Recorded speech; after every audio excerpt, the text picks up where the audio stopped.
Bonjour, bonjour. Alors, aujourd'hui, je vais en fait réfléchir à haute voix concernant un sujet c'est un sujet qui m'a toujours en fait embarrassé.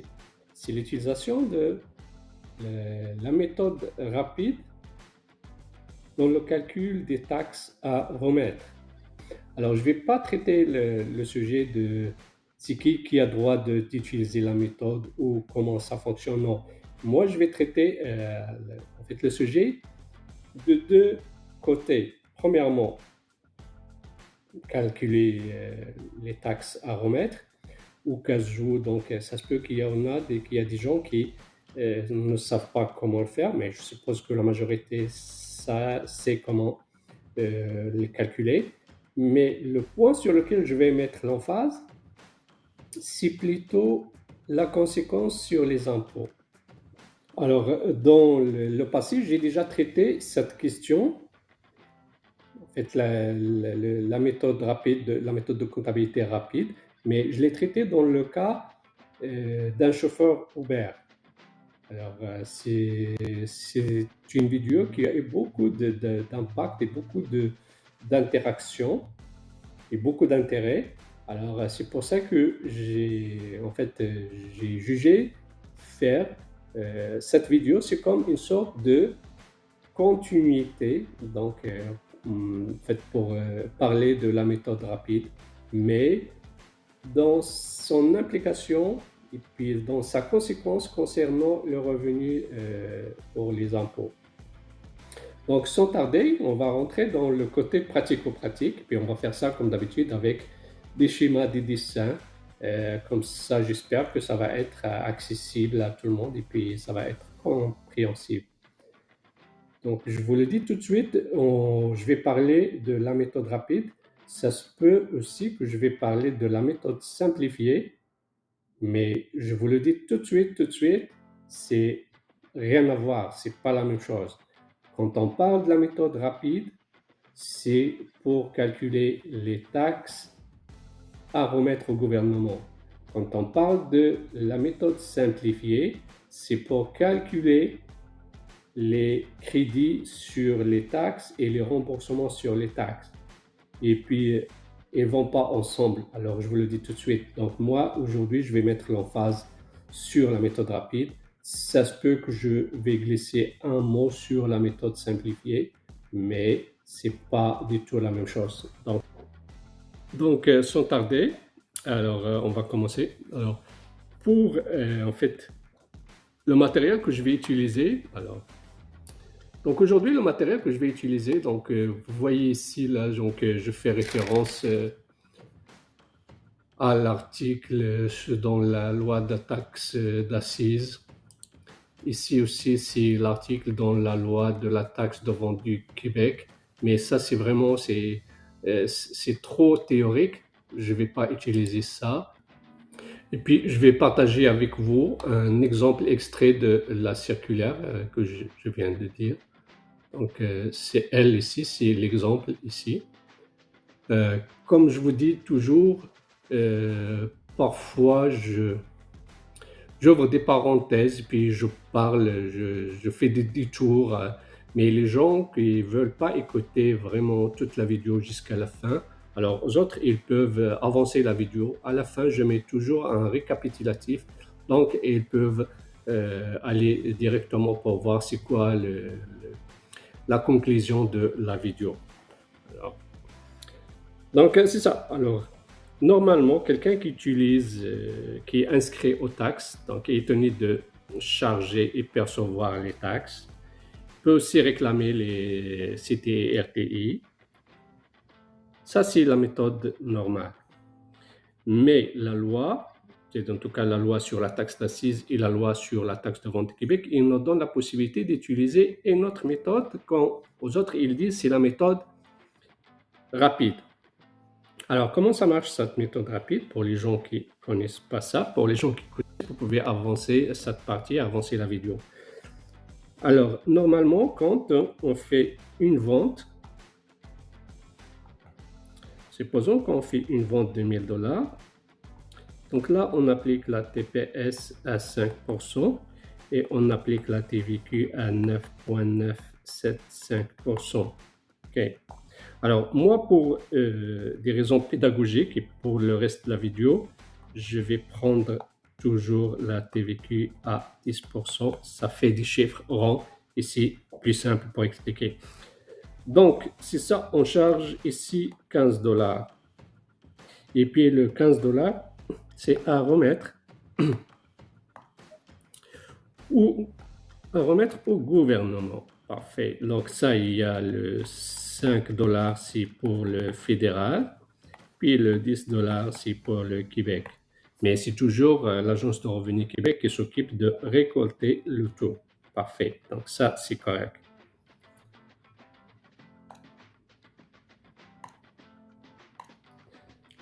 Donc les fournisseurs ou les entrepreneurs qui font cette méthode, alors aux autres, ils ont le droit de déduire ce qu'on appelle, donc peuvent déduire. Donc ici, c'est la méthode ordinaire ou normale. Ok, ça c'est une méthode. Alors les gens qui utilisent ça, ils ont le droit de déduire ce qu'on appelle les CTI, RTI, sur les intrants. Okay. Les intrants, c'est sur les achats, sur les dépenses. Donc, supposons qu'il y a quelqu'un qui achète pour 100 $. Donc là,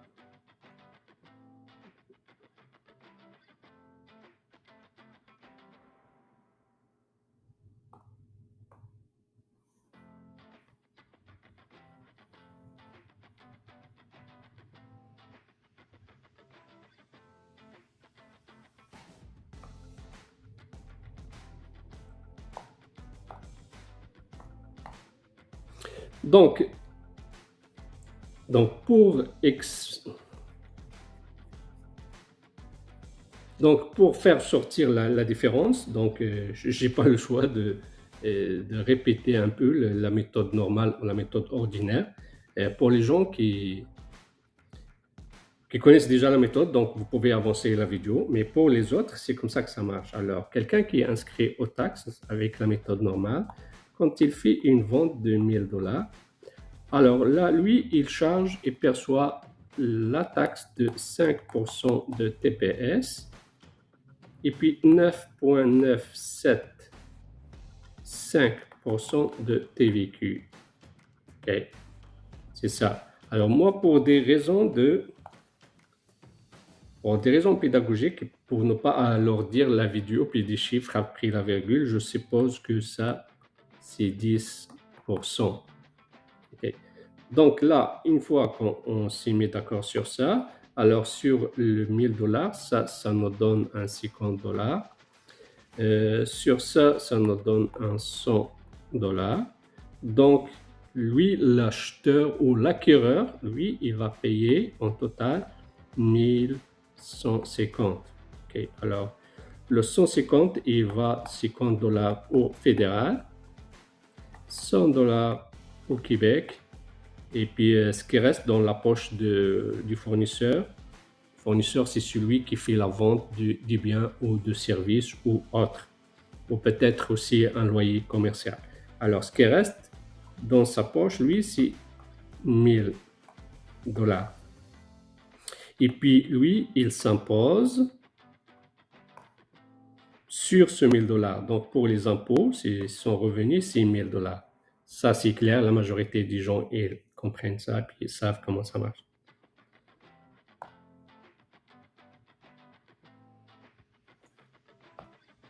Alors, les gens qui font cette méthode, donc bien sûr, ils sont inscrits, alors ils ont le droit, en revanche, de déduire les CTI, RTI sur, on va dire, les achats. Alors, aux autres, ils appellent ça, et c'est pour dire les intrants. Mais pour raison de pédagogique, on va dire ça sur les achats ou les dépenses. Donc là, on charge le client, mais on a le droit de d'être remboursé sur les achats. Supposons que notre fournisseur, notre vendeur ou notre entrepreneur, lui, il achète une fourniture de 100 $. Donc lui, il paye 5%, puis le 10%. Donc lui, à la fin, il va payer 115 $. Alors, comme on a fait ça, lui, il a le droit de déduire 15 $, mais la dépense qu'il va mettre, c'est 100 $. Sa dépense, lui, c'est 100 $. Donc, 100 plus 15, ça donne 115 $. Ça, c'est la méthode ordinaire. Et ici, la majorité des gens, ils utilisent cette méthode.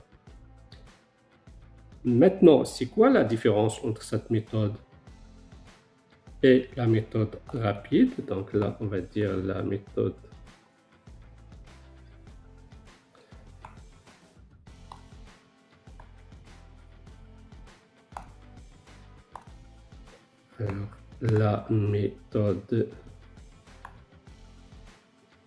rapide. Alors, la méthode rapide, c'est une méthode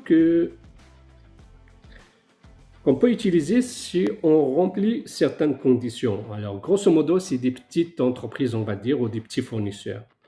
Alors, c'est bien expliqué sur le site de l'Agence de revenus Canada, Revenu Québec, donc je ne veux pas retourner sur ça. Mais supposons que quelqu'un qui utilise la méthode rapide, alors, oui, quelqu'un qui utilise la méthode rapide, supposons que le cas qu'on avait, donc lui, quand il charge un client 1000 $, il continue toujours de charger le 5% de TPS et le 10% de TVQ, comme ce qu'on avait vu ici. On l'a déjà vu ici. C'est la même chose. Alors, c'est la même chose. Alors, pour lui, pour le client, ça ne change rien. Donc, lui, ici, il va facturer 1150 $. OK. Là, dans l'exemple précédent, on avait dit que lui, il avait remis 150 aux deux paliers du gouvernement fédéral et Québec. Avec cette méthode, non. Donc ça, je vous ramène sur un fichier Excel que je vais également partager avec vous pour voir c'est quoi la différence. Alors là, voici notre fichier Excel. Okay. Là, c'est le fichier Excel. Alors pour nous, si la personne facture 1000 $, voilà ce que ça fait. Ça, c'est la méthode ordinaire. Donc, 1000 $, il y a 50 $ de TPS, il y a 99,75 de TVQ. Au total, à remettre, c'est 149,64. Mais quand on utilise la méthode rapide, alors ici, la méthode rapide, vous voyez ici, il y a un certain calcul à faire. Mais à la fin, ce qui est à remettre, c'est juste 88,89. Et ça, c'est la méthode. Je ne vais pas revenir sur la méthode, en fait, comment ça fonctionne. Je ne vais pas revenir sur le fonctionnement de la méthode rapide. Si vous voulez, vous pouvez retourner à la vidéo que j'ai faite au sujet des chauffeurs Uber. Là, j'ai parlé beaucoup sur le fonctionnement de ce tableau. Mais là, je suppose que tout le monde sait comment calculer les taxes à remettre sur la méthode rapide. Alors, c'est ça. Sur le 1000 $, il y a 88 à remettre. La méthode ordinaire, ça donne 149. Qu'est-ce que ça fait? Ça fait qu'il y a un 60 $ qui va rester dans les poches de notre fournisseur. C'est ici. Donc là, la méthode ordinaire, on doit remettre 149. Mais avec cette méthode, on doit remettre 80. Donc ça fait que on a un 60 $ de différence. Alors, une fois rendu là, c'est vraiment le vif de la vidéo. Okay? Donc, nous, on a reçu des clients 149,75. Puis, on a remis au gouvernement 88,98. Donc, la différence, c'est 60 et 86. Donc, qu'est-ce qu'on fait de ce montant? C'est la question. Oui, je pose la question et il y en a qui vont trouver que c'est évident, mais dans la réalité, c'est pas évident. Puis, c'est ça, moi je vous pose la question, je vais vous laisser un 5 secondes pour dire qu'est-ce qu'on fait, puis après je vais vous poser une deuxième question un peu plus difficile. Alors, le traitement qu'il faut faire avec ça, ça doit être ajouté au revenu de notre fournisseur, notre entrepreneur, notre inscrit, la personne qui a fait la fourniture, qui a fait la vente ou la location ou n'importe si en fait, le vendeur, on va dire. Mais c'est vraiment le fournisseur, excusez. Alors, le 60, ça va dans la poche de notre fournisseur ou notre entrepreneur. Parfait. Alors, jusqu'à date, j'imagine que c'est très simple, c'est basé. Maintenant,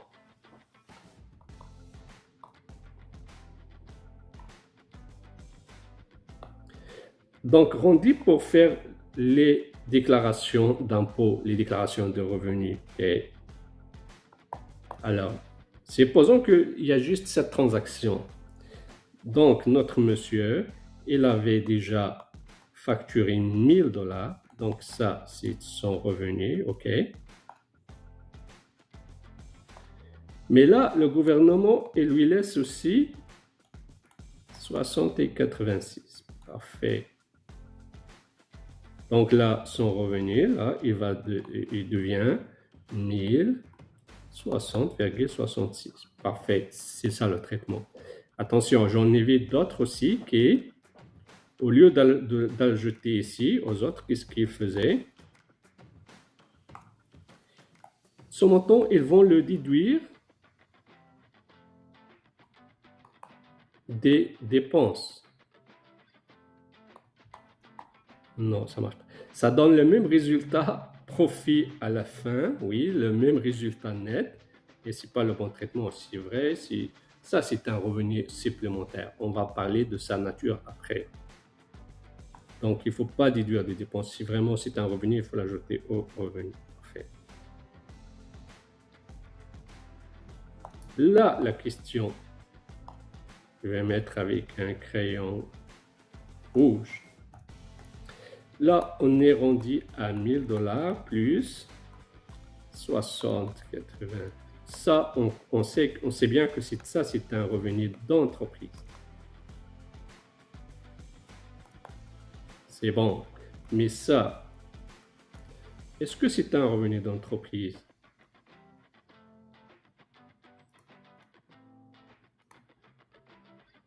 Parce que ça, c'est un reliquat, c'est de l'argent du gouvernement qui nous a laissé. Là. Si tu as un don, on peut dire que c'est un don du gouvernement. Hein? C'est peut-être une subvention. Ça peut être une subvention du gouvernement. Hein? Ça peut être aussi, on peut dire que c'est une aide du gouvernement. On peut dire plusieurs choses. Et puis, ça se peut qu'ils vont dire que non, de toute façon, c'est le même taux d'imposition. Oui, d'accord, c'est le même taux d'imposition pour un particulier. Donc, lui, un particulier, s'il ramasse tout ça, puis il s'impose. C'est correct. OK? Mais pour une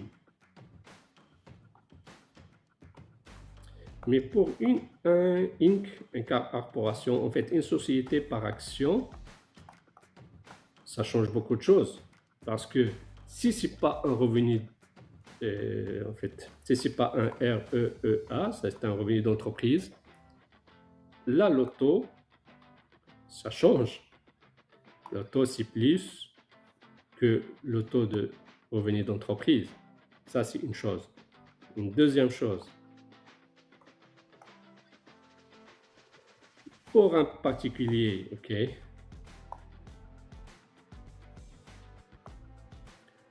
pour le particulier, ça change beaucoup de choses. Si,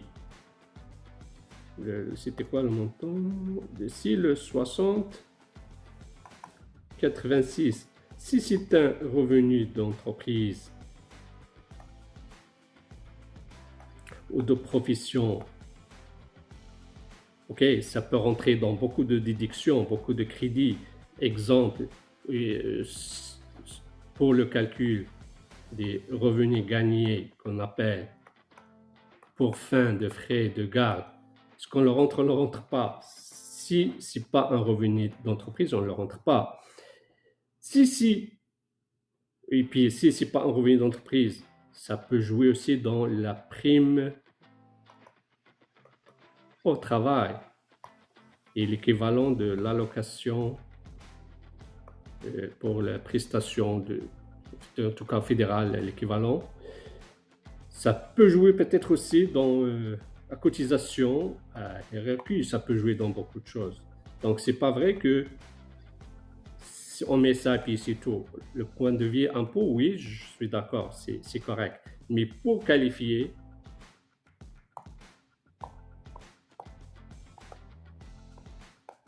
le type de revenu, en tout cas, moi je dis que ce n'est pas évident. Mais en tout cas, moi, le traitement, je continue quand même de le déclarer comme un revenu d'entreprise. On peut dire que c'est un revenu accessoire. Donc, on peut dire que c'est un revenu accessoire à notre travail qu'on fait ou à notre activité. On peut dire comme ça. Et sincèrement, là, c'est une question délicate. J'ai même posé cette question à mon professeur et on a discuté. Puis même lui, à la fin, il m'a dit que c'est un revenu d'entreprise, oui, mais il n'était pas catégorique. Pourquoi il n'était pas catégorique? Parce qu'il est allé par déduction. Donc lui, il m'a dit, ça ne peut pas être un revenu de bien. Donc là, ça ne peut pas être un revenu d'intérêt. Ça ne peut pas être des petites de revenus. Donc, ce qui reste, c'est un revenu d'entreprise. Donc, je dirais que c'est un revenu d'entreprise. Alors, c'était ça que ce que je voulais partager avec vous. Puis, je vous ai dit aussi de vous parler de la méthode simplifiée, parce que parfois, ça fait une ambiguïté. Alors, pour la méthode simplifiée, ça, c'est différent de la méthode rapide. C'est différent de la méthode rapide dont je viens de parler. C'est pas la même chose. Ça, la méthode simplifiée, c'est pour calculer d'une façon simple les CTI, RTI. OK. Mais dans la méthode rapide, on n'avait pas parlé de CTI, RTI. On avait parlé de TPS, TVQ à remettre. Alors, grosso modo, c'est ça. Il y a des conditions pour appliquer une ou l'autre, mais ça peut sortir quand même du cadre de cette vidéo. Puis même moi, je suis pas quelqu'un qui connaît bien les rouages de cette méthode. Sincèrement, la méthode simplifiée, j'ai jamais vu quelqu'un qui l'utilise. La méthode rapide, oui, un peu, mais sinon, je vois pas l'utilité. Alors, c'est ça. Donc, si vous êtes rendu jusqu'ici, c'est parce que vous avez aimé ce contenu. Donc, je vous invite à aimer, à liker la vidéo et s'abonner si vous aimez le contenu. Et puis, pour s'abonner, c'est juste ici. Là, vous avez juste ici, à votre côté droite, en bas, là, vous pouvez s'abonner. Alors, pour récapituler, donc, avec les gens qui utilisent la méthode rapide, il y a un surplus de taxes qu'on ne remet pas au gouvernement. Alors ce surplus, bah, j'ai pas d'autre mot là par le surplus. Ce surplus, il va dans le revenu de la personne qui a fait la fourniture. En fait, en général, c'est un travailleur autonome ou une société qui fait ça. Et puis la nature de ce surplus, je pense que c'est un revenu d'entreprise. Donc ça ne doit pas poser de problème.